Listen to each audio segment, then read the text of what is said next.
السلام عليكم ورحمة الله وبركاته. magacayga waa Mawlid Kuban.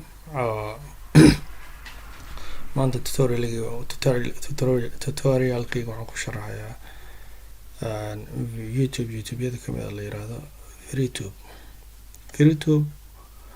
waa youtube aan siinaynin ama kaasoo dhexgelin wax xayeysiina oo si toos ah u fiirsanaysid live ama wax walba oo fiirsanaysid aysan wax qarqashaada kaasoo galin wax xayeysiina.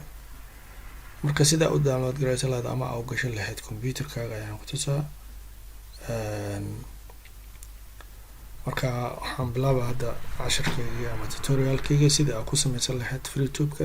kabacdina favorite waxaa ugu dhigaysaa subscribe qofka waxaa ka siinaysaa asigoon ku dareemi karin ama ku ogeyn. marka haddaan gudagelayna sida aan ku samaysan lahayn Google aan tegaynaa, lana free to download kabacdi kana intuu noo soo galay kabacdi click aan leenahay download aan leenahay. marka intaa waxaa ka dooranaysaa haddii window aa haysatid iyo haddaa Mac haysatid. marka kayga waa window 64 bit.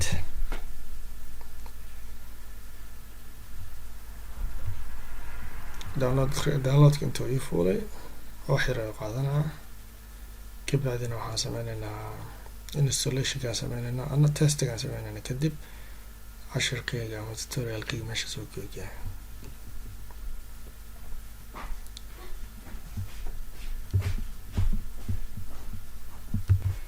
sidaa ujeediin wuu dhameeyey intaan kali ku dhahaa.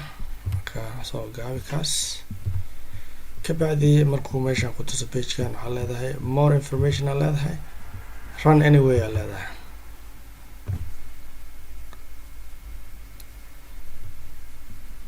waxaa leedahay only for me oo haddaa rabtay adiga users ama computer qof dad kale kula isticmaalayo. next aa leedahay, install aa leedahay. kabacdi inta korkaan noo soo fuulaa meelahaanit kabacdina inaan isticmaalna isku dayana.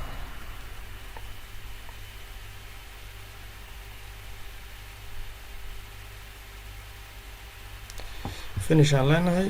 sida ujeediinba wuxuu noo soo fuulay daaqada qore automatic asaa isfuray. kabacdi hadda waxaa leedahay youtube-kayga aan ku fiirinaynaa. markaasaa hore kasoo baxay. waxaan leenahay kana hadda saaranaynaa.